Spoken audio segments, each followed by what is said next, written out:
তো বন্ধুরা দেখুন কত সহজে বানিয়ে ফেললাম শরবত। তো দেখুন কি করে আমি বানাচ্ছি।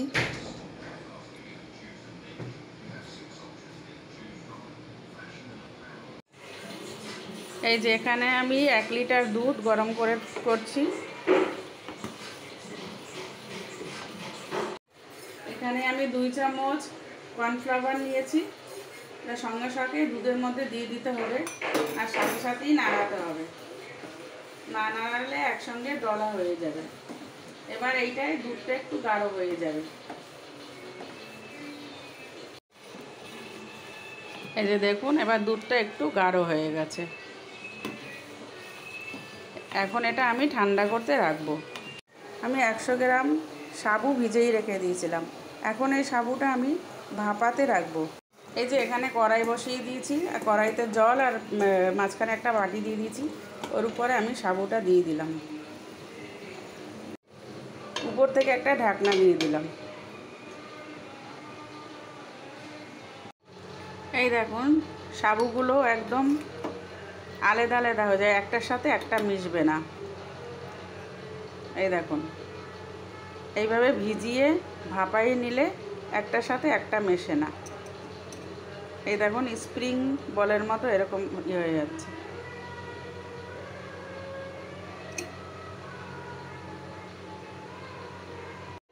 আর এইটা হলো কতিলা। এই কতিলা দশকর্ণের দোকানে পাওয়া যায়। আমি এরকম এতটাই ভিজেই দিয়েছি। এই দেখুন আমি একটা গ্লাসে ভিজেই দিয়েছি, দেখুন কতটা হয়ে গেছে।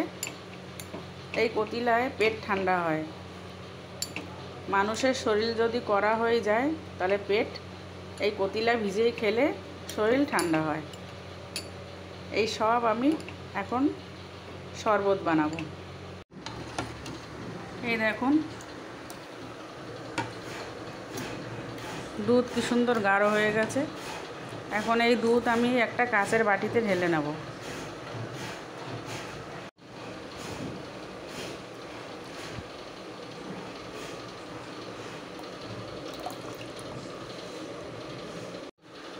আমি দুধে দিয়ে দিচ্ছি 2 ফোঁটা ফুড কালার। এবার এটাকে মিশিয়ে নিচ্ছি।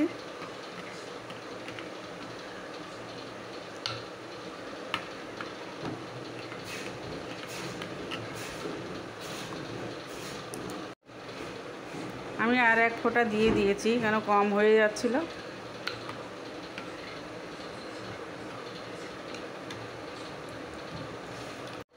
প্রথমে দিয়ে দিচ্ছি সাবু,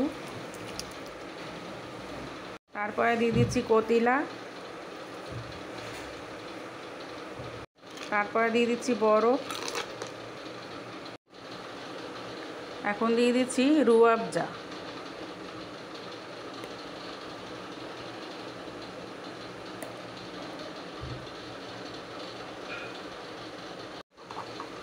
এখন সব মিশিয়ে নেব।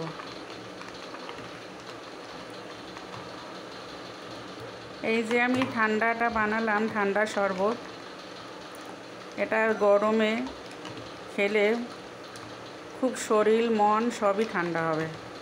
কেউ যদি বাড়িতে আসে তাকেও যদি দেন তাও ভালো লাগবে।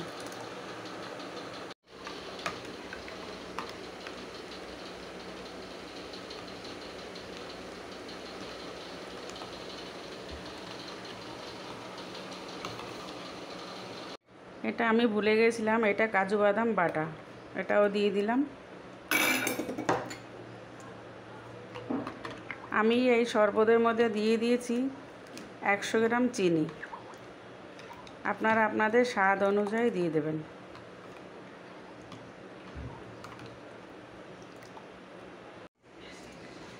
আমি আরেকটু রুয়াবজা দিয়ে দিচ্ছি।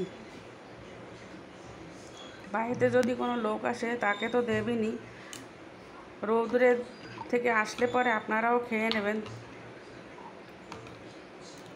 এই শরবতে পেট ঠান্ডাও থাকে, শরীরও ঠান্ডা হয়, মনও ঠান্ডা হয়।